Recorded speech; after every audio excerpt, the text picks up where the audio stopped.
Okay, I'll switch to English. I hope you hear me well. I'm very happy to be here with you. I'm the French ambassador to the UN in New York. I spend right now most of my time dealing with the crisis in Ukraine. This crisis started in February. It's a major game changer. It's basically a humanitarian disaster. France, Europe, and many other partners, we are doing our best to try to help Ukraine as much as needed. We want this crisis to come to an end. We will continue to support Ukraine as long as needed. Here, it should be. This crisis will continue for a little while, and this is why we need to be mobilized. Everyone, governments, civil society, NGOs, private sector, and this is pretty much the issue we want to discuss with you today. Leave it on. To explore how governments, civil society, NGOs, international organizations, and private sector can all contribute to a crisis like the crisis in Ukraine.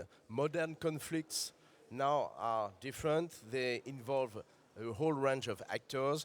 And I just want you to be able to listen to these actors to explain to you what they do on the ground in a specific situation of Ukraine, which you are probably all following very carefully. So maybe let's get started with the first range of interventions, and they would my friends on the stage will tell you what they are trying to do. Starting with Julia Daly, representing the Red Cross, which is a classical humanitarian actor, very engaged in Ukraine. Julia, over to you. Thank you so much, Mr. Ambassador, and thanks to everybody in the audience here today for joining us in this really important conversation. So, as you said, my name is Julia Daly, and I actually work for the American Red Cross. The Red Cross Red Crescent is a movement consisting of 192 national societies, representing about 10 million volunteers across the world. So the story that I wanted to share with you all today was really about my personal experience being requested to deploy in to help support the Polish Red Cross as they were gearing up to respond to the Ukrainian conflict. So just to set the stage within Poland at this time, in mid-April, there were about 2.7 million Ukrainian refugees in Poland, which is a country of 14 million people. So a lot of the social services were really being stretched at this point in time. And there was a lot of conversation around how do we best support a population and a distributed population of this size and scale. So essentially what the Red Cross was really concerned about at this time was how to make all of our services accessible to all of the Ukrainian refugees who were in country. And one of the ways that we felt would be really important for refugees to be able to access our services would actually be to be able to talk to a human. And so understanding that traditionally we do offer our services in person. It's a one-to-one conversation. We are sitting down, we are registering someone, we're hopefully giving them a hug and comfort, and this context would not allow us to be able to provide that normal in-person service. So the way that we decided to meet in the middle, if you will, was to actually stand up a call center so that we could provide the best information that we had available and also connect refugees to our services. So here I am in Poland. I don't speak Polish. I don't know who the local providers are of telephonic services. So I fall back on what I know. And as an American Red Cross employee, I have worked with Amazon for about 5 years during large-scale disaster responses.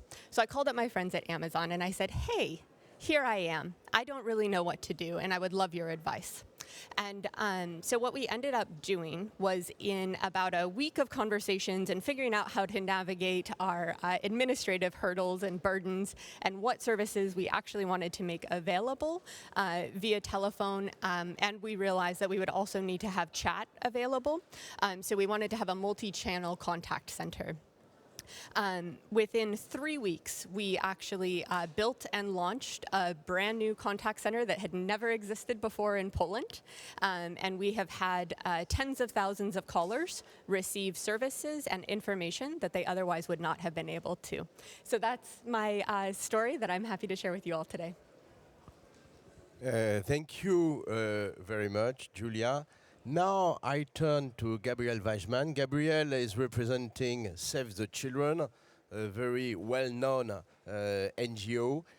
So Gabriel, maybe you will explain to us what Save the Children is doing in Ukraine, how, and who are your partners, how you operate, what can be improved, etc., etc. Over to you, Gabriel. Thank you very much, Mr. Ambassador, and thank you all for coming and joining us in this conversation. Before I explain what Save the Children is doing and how Save the Children is collaborating with Amazon, I think it's really important to mention that the largest response in any emergency is always coming from local actors. So that is the local government, represented here by the Ambassador of Ukraine. They are by far the largest responders. It is local communities, it is local NGOs and local civil society. It is the population, and it is people who live outside of Ukraine that have family and friends inside Ukraine.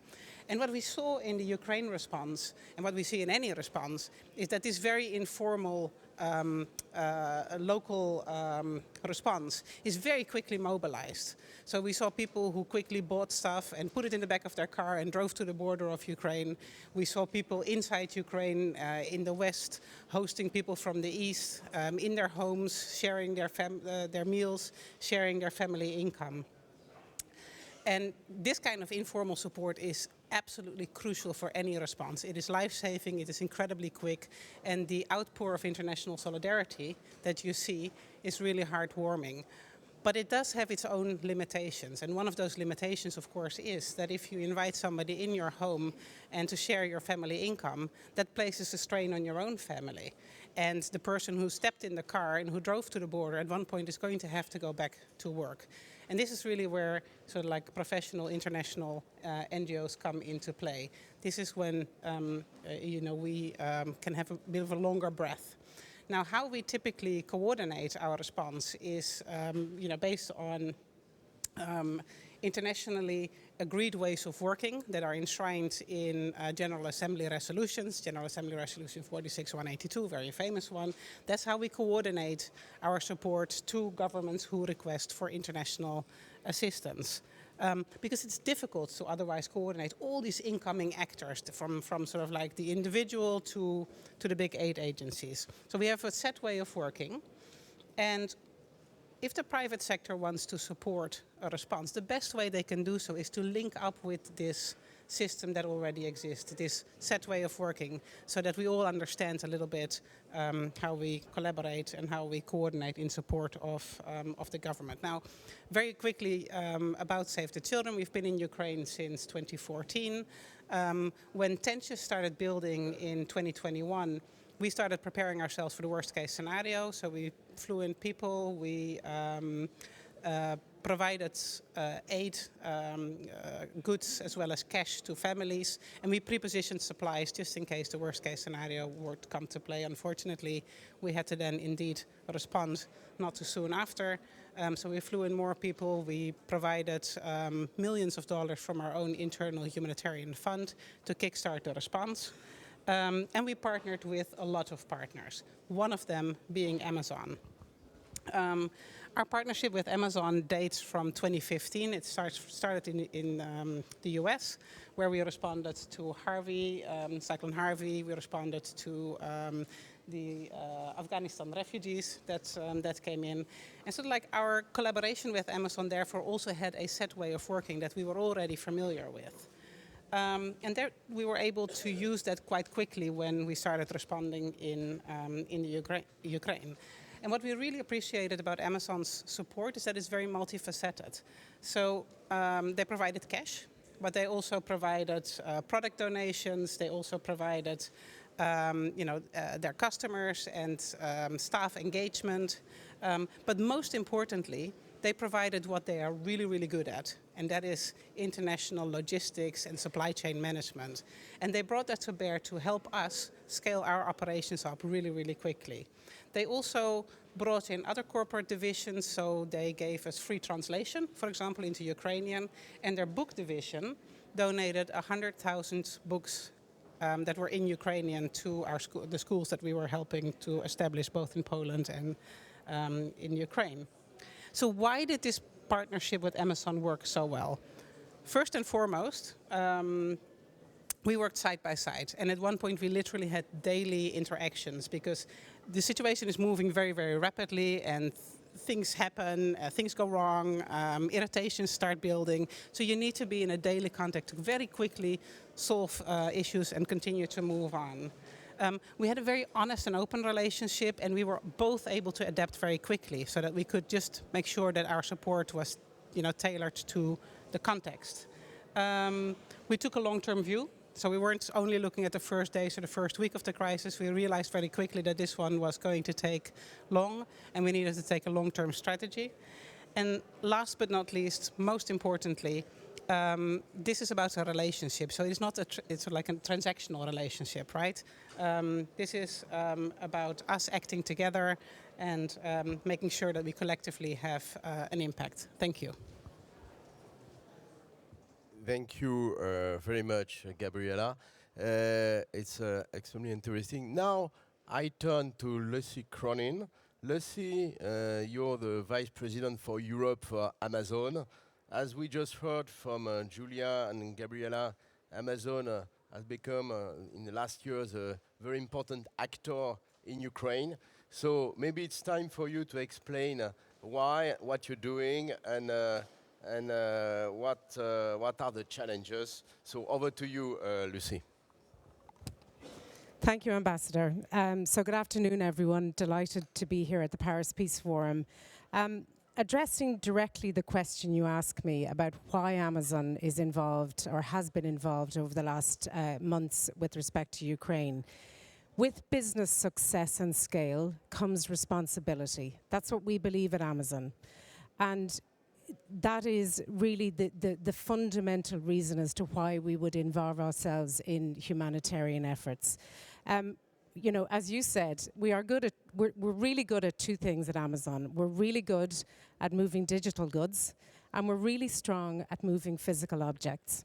And what we do is we try to apply those strengths to that principle that with success and scale comes responsibility. A little bit of history in terms of Amazon. Ukraine is not the first humanitarian crisis that we have been involved with. Indeed, since 2017, we've been involved in supporting 98 different humanitarian programs globally. Ukraine is one, obviously. I can think of the floods in Germany was another, and of course you mentioned a few more earlier. And all of our learnings and all of the experience that we gathered delivering on those 98 relief projects, we brought to the work that we have done with the Ukrainian government and, of course, with our NGO partners with respect to Ukraine. Really, our activities in Ukraine were based on four pillars, but I think it's important really to put the Ukraine effort in context. This is the largest and the longest humanitarian effort that we as a company have ever been involved in. So we, as I said, we have been involved in 98 other projects, but this is the big one. This is the one that has really, we have had to dig deep and to pull expertise from across the company in concert with our partners, in concert with obviously the Ukrainian government. So the longest and largest thus far. Just again, giving you a little bit of context here. So by August of this year, we had facilitated donations to the value of $45 million to this effort to help the Ukrainian people and Ukrainian refugees. So then in terms of focus areas, again, based on our principles of, having that responsibility because of our success and scale, but also being a company of inventors, being a company that is customer obsessed, we really focused on 4 areas. Those 4 areas were logistics for good, data security, the bias for action of our own teams within Amazon, and education. So I won't spend too long on any of them, but I'll run you through very quickly those 4 pillars. So when we talk about logistics for good at Amazon, again, it was mentioned before, yes, we are a logistics company and we are very strong in logistics. So obviously that's a very obvious place for us to provide assistance. Within 2 to 3 weeks after the events in February of this year, we had, using our end-to-end value chain across Europe, we had stood up 2 humanitarian hubs, one in Slovakia and one in Poland. And those hubs allowed us work with our charity partners to get to people what they needed really, really fast. So that's sort of an example of using our logistics expertise to really serve the needs of the Ukrainian people, both 2 and 3 weeks after the events, but also since then. I would say then, in terms of technology and securing data, within 24 to 48 hours of the invasion, our colleagues at Amazon Web Services did something quite extraordinary. They used their snowball devices to basically work with the Ukrainian government to secure the data of ministries, of institutions in Ukraine, universities in Ukraine, and basically to provide that technology and that expertise in data security to provide the security that the Ukrainian government and state needed. We were honoured and, quite frankly, very humbled to have received the Ukrainian Peace Award from President Zelensky for those efforts. And quite frankly, as an Amazonian, I'm pretty proud that our colleagues in Amazon Web Services managed to pull that off. Well, thank you. Thank you. I'll take the applause on behalf of Amazon Web Services, shall I? So moving then to bias for action. So we have 200,000 employees in Europe alone and many, many more globally. And a huge number of our employees were directly impacted by the events in February and how it has unfolded. And therefore, our teams, on the basis of this bias for action, galvanized around this humanitarian effort. And I'm going to get into trouble. It doesn't matter. I will mention 2 or 3 of the efforts, and no doubt I will get emails on Monday saying, why didn't you mention ours? But just by way of example, colleagues in the US, France, and Germany worked together to produce 200,000 critical hygiene kits sent to those hubs, and it was with Red Cross that they were distributed. No, actually, it was with Save the Children, Save the Children, that they were distributed very early on for Ukrainians that needed those kits. We also, oh yes, this one I really like. So as we were coming to the beginning of the school year, our colleagues in Poland spent over 600 man-hours putting together 32,000 backpacks for school-going Ukrainian refugee children. Now, for those of us in the room who have children, that's a big deal. So that is one of the examples of where our bias for action and our colleagues in Poland really felt committed and wanted to sort of provide these backpacks to those kids going to school. And that we worked with Red Cross to get those backpacks to the kids. Finally, on education. Obviously device learning and digital content is really important for a displaced society, and it's something that we have discussed with the Ukrainian government in terms of how we as a company can help in that regard, because it's so important for the future, for the students of today and the workforce of tomorrow. So we have done things like providing 25,000 devices to young learners across Europe who have been displaced by the conflict. We've provided supplies to schools across the European Union who have lots of young Ukrainian children learning in their classrooms. So I won't list all of the countries, but there are many of them where we have supplied those paints, paper, etc. for the children. And then finally, I would just once again mention AWS, Amazon Web Services, in the context of education, because of course we have worked tirelessly with the Ministry of Education to secure the ability of distance learning schools in Ukraine to continue to what they want to do with their students and what their students need from them. So that wasn't quite in a nutshell, but I hope that it has painted the picture of why we are involved, how we involve ourselves, and what it is we actually do with our partners and with our government partner. Thank you. Thank you very much, Lucy. This is pretty impressive. Thank you, Amazon, for everything you've been doing in Ukraine and developing in Ukraine right now. Now, I think it's time to listen to Vadim Pristeko, who is the ambassador of Ukraine in the UK. I happen to be an old friend of Vadim. We worked pretty much together in the last 8 years on this very issue, by the way.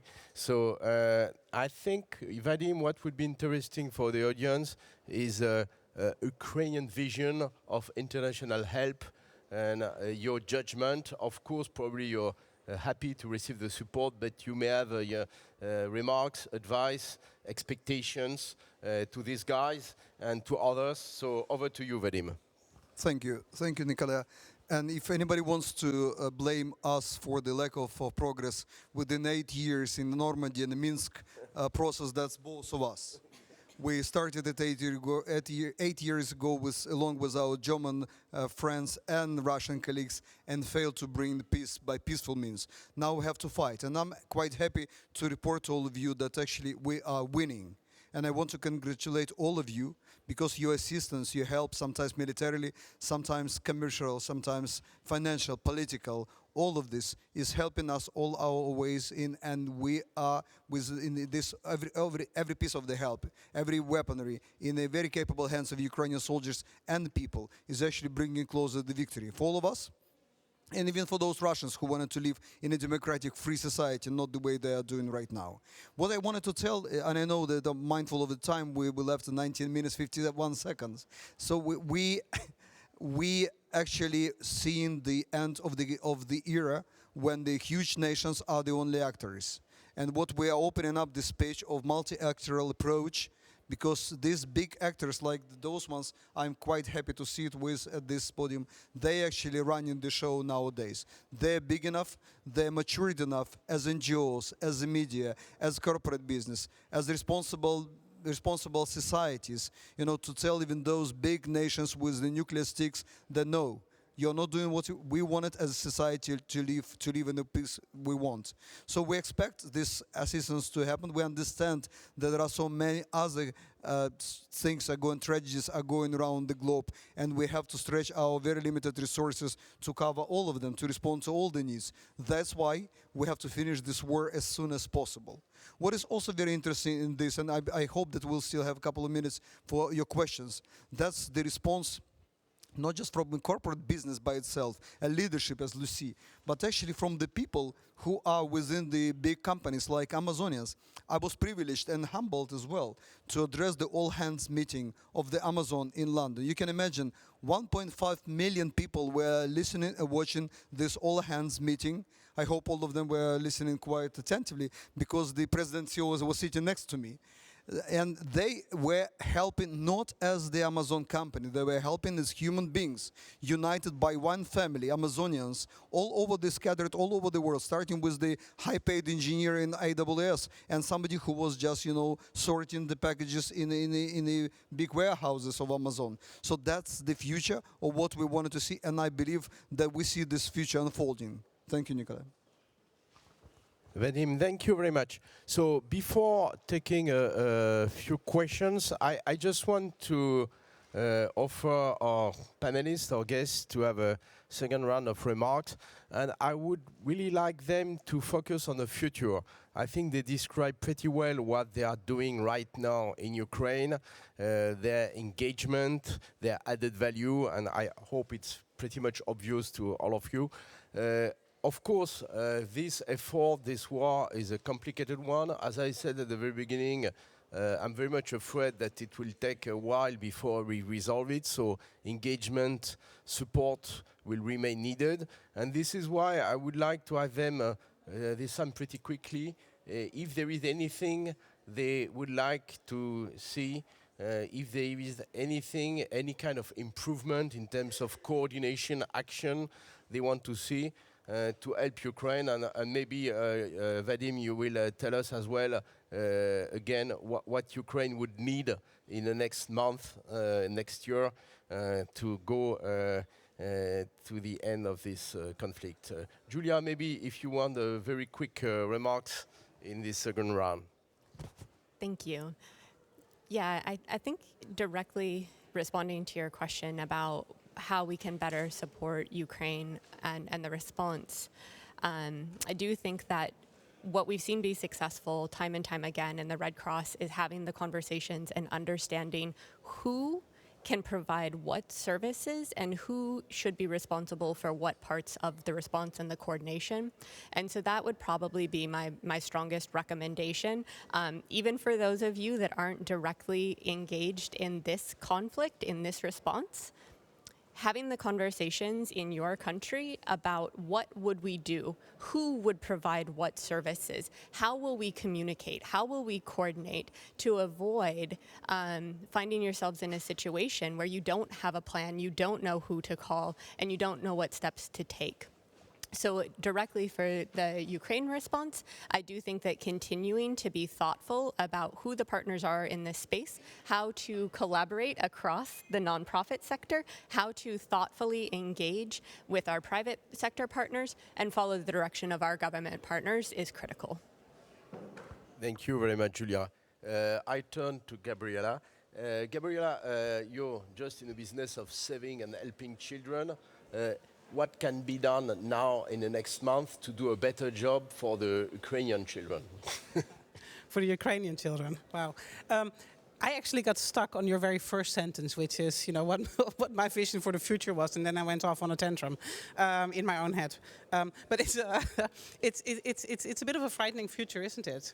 There are many crises, as the ambassador said, and Ukraine is certainly one of them. It's a really important crisis. It's an international conflict, but there are other children, all over the world suffering at the moment. What keeps me up at night is that the international rights-based order in itself is under threat. But I'm an optimist by nature, so what gives me hope is that what we're also seeing is a lot of civic action, a lot of people going onto the street, demanding change. International solidarity, which has been dead in the 90s, is back. And international solidarity is no longer a dirty word. So what I would like to see for children in Ukraine, as well as children elsewhere in the world, is to make sure that you get your voices heard. Make sure that you participate. So the fact that you're sitting here means that you are participating. Forums like the Paris Peace Forum are incredibly important to make sure that we create a space for people to actually tell the world that we want a different future for Ukrainian children as well as children all over the world. Thank you. Thank you very much, Gabriela. Lucy, I give you the floor again. Probably Amazon intends to remain committed in Ukraine in the next month, maybe, I'm afraid, in the next years. So what's the plan? Are there coordination difficulties with other actors, or are there improvements to be injected in the help? How, frankly, is the relation with the government of Ukraine? So let's tell us what you want.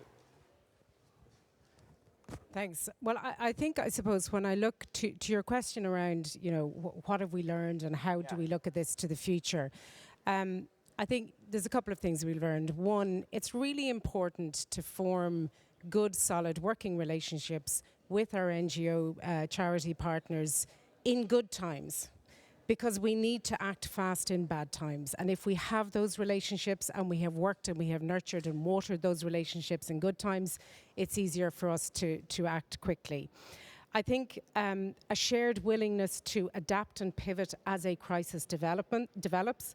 So we call that building the plane while flying it. So working with charity partners, working with governments who are able to accept that something's not working and try something else. That's really important, and that's a learning. Leaning into expertise. So, as I said earlier, we're 5-star at logistics and 5-star at data security. But it's the charity sector that are the boots, the eyes, the ears on the ground. So we need to, as a company, learn to work with those charities and to trust in them, that they know what is required on the ground, and where we can help, we will. I think the final thing I would say is around, specifically with respect to Ukraine, is education. We know that we all know education is important, but we also know that education actually provides a comforting, safe environment for children, be they children in the safety of their own peaceful homes, or be they refugee children. And, education for the kids is really important. But we also, in the context of Ukraine, have to think about the future workforce, the young adults and the existing workforce. And I know, again, our colleagues at Amazon Web Services rolled out a program called Skills for You, which is a program that is a remote learning sort of skills program for displaced workers from Ukraine. And one of the learnings we have there is that we will roll that out. We work with the government, we provide the content, we provide the data, we provide the tech. But we also need to work with other companies to make sure that when the Ukrainian workforce has been through this training and is looking for jobs in other EU member states or other countries, that the jobs are there, that the other companies other than Amazon or as well as Amazon are willing to talk to that workforce. So that's a really important one for us. So yeah, they would be the 4 key learnings for us. Thanks. Thank you very much, Lucy. Before turning to your question, if you have some question, I would just like to ask Vadim, what is Ukraine expecting for this multi-stakeholders support? We are just November 11, winter is coming, it may be difficult for Ukraine. The Russian artillery is bombing energy, water facilities on a daily basis. Ukrainian families are under stress. The winter will be certainly difficult. It may go beyond the winter. So there is, of course, what can be done to help the population from a humanitarian vantage point. There are also all the things we can do to secure victory by Ukraine, or at least Ukraine being in a position to negotiate a good peace at some stage when Ukraine decides that time has come to enter a good negotiation. So, Vadim, over to you on these 2 pillars, humanitarian relief and beyond humanitarian relief. How can we make sure that Ukraine gets the best result possible out of this terrible crisis? Thank you, Nicola. And this question is very closely connected to what you asked in the beginning. How we coping with this enormous support and help coming from everywhere? And the easy answer, we are not. Because so much of it, people coming, my own embassy managed to accumulate 33 million pounds just in a couple of months. People wanted to donate, and then the corporate donations came, and the companies are coming offering. Now they're offering mini electric stations, gas turbines, things. It's not the simple solutions like ration foods, which we started with. Millions of cans of meat to support Ukrainians who were struggling really to survive first months. Now we have to think how we will cover the needs in energy. And 40% plus of our electric energy supplies and generators and transformers, they've been hit by Russians. So we have to cover this. This is enormous money. We used to, as working for the companies, we used to do is through the governments. It is not possible anymore. We have to rely on external partners, and this is an enormous challenge for these partners as well. They've never been working with the electric stations and the bridges and the nations. Now, after this war, we have to think how we are rebuilding our nation, and this money is even bigger money. How we opening up our society for becoming attractive, so the big businesses like Amazon and their colleagues are coming knowing that this is a new place for them, and they still have to generate some money as well. So this is multifaceted world we are living in. We have to understand the only one thing, that we cannot longer expect that we will coordinate or we will run the show. We have to see this extremely complex picture, and not to try coordinate everything, but allowing people to have the initiative and trying to swim along. Thank you very much, Vadim.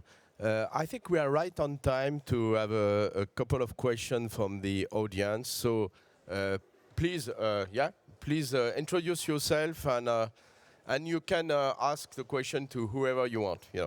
Oui, bonjour, je m'appelle Oksana. Good evening, everyone. My name is Roxana, and I represent a French and Ukrainian institution. I have noticed two very important points: the military prisoners and the displaced children. Gabriela, my question is for you, and also Julia. What are you able to do? What can you do on the ground to make sure that 500 Ukrainian children can safely go back home? Are you in a position to locate their position, and are you able to make them come back home safely? And another question for you, Julia, and relates to the Azov prisoners. It's a fundamental question for Ukraine.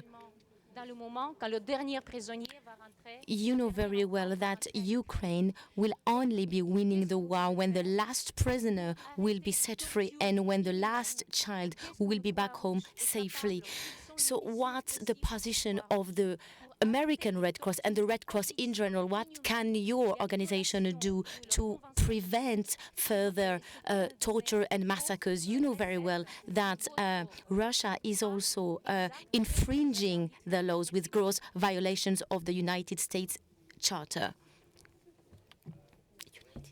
United Nations Charter, rather. Thank you very much for that question. And obviously, the plight of the Ukrainian children is incredibly dire, and it's something that we are incredibly worried about, both inside Ukraine as well as those that have moved across borders into Poland, into Romania, and further afield into Europe or all across the world, frankly. Save the Children is a global organization. We have presence in 120 countries, so all our members are involved in the response to the Ukrainian children, whether they are in Ukraine, whether we have a presence in Poland, we have presence in Ukraine, in Romania, Lithuania. We have a presence where there's quite a number of refugees who have moved over there. So what we're concretely doing is, one, within Ukraine we're working with partners, so we don't work alone. We work with local Ukrainian civil society that has been there for, it's part of society, that know who these children are.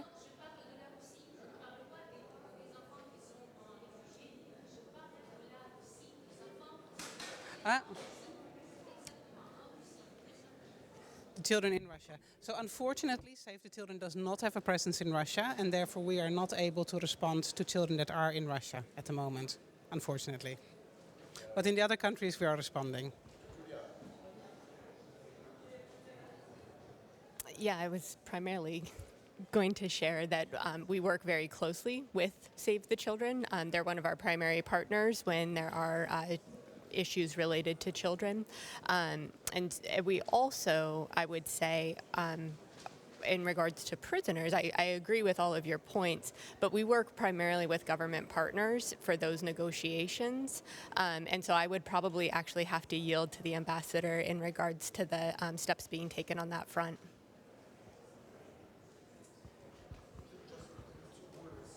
We have to understand the difference between ICRC and the national Red Crosses.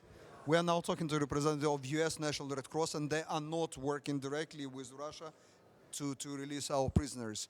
This is what we have to keep in mind. We wanted to have a global solution. We have to have global partner and actor, and that's who we have to work. The ICRC proved to be the one, although we're in Ukraine quite unhappy of the results they're achieving, and more or less they're not achieving much. Same problem with the kids. And on top of those 430 plus already been killed in Ukraine, the children, we have to also work how we get back them from Russian Federation. I guess the best solution is we're winning, and along with the reparations and everything else we are receiving, getting back our people. That's probably the best solution we can expect. Thank you. I will take one last question. I'm sorry, I'm conscious of time. Is there somebody who wants to, yeah, please, introduce yourself. Thank you very much. My name is Clara. I'm from Spain, but I study in Sciences Po Paris. And I wanted to ask you in regards to how you're managing the overlapping of resources, basically since it's a multi-actor crisis that's taken place.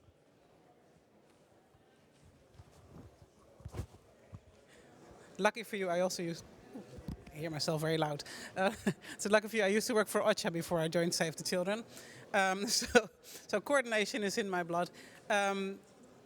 In general, what we look at, the way we organize an international response is by looking at different sectors. So, for example, the education sector, or the shelter sector, or the food sector, and which different organizations are working in those sectors. And then together we make a plan on who needs support, who is there to respond, where are potential overlaps, and where are potential gaps. And when we see overlaps, we're asking partners, would you be able to move to make sure that you can address the gap rather than the overlap? That's in general how we normally coordinate ourselves. Okay, it's probably time to conclude. I just want to signal to you that France and President Macron, who is just right now in the building, will organize on December 13 a summit designed to provide humanitarian and help to Ukraine, to go over the winter. And all this money we want to raise will be used through all these channels.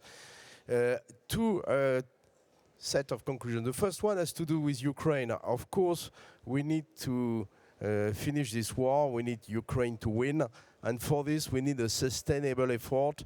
And we are very happy to see the strong engagement of all these actors. Amazon, of course, who is doing a great job in Ukraine. NGOs, international organizations, the UN organization, UNHCR, World Food Programme, UNICEF, all of them. They are doing their best. And I think it makes a difference. And we need to continue this because the military solution and the political solution are still to be defined, and we are not there yet. Second, of course, there are lessons to be drawn beyond the case of Ukraine.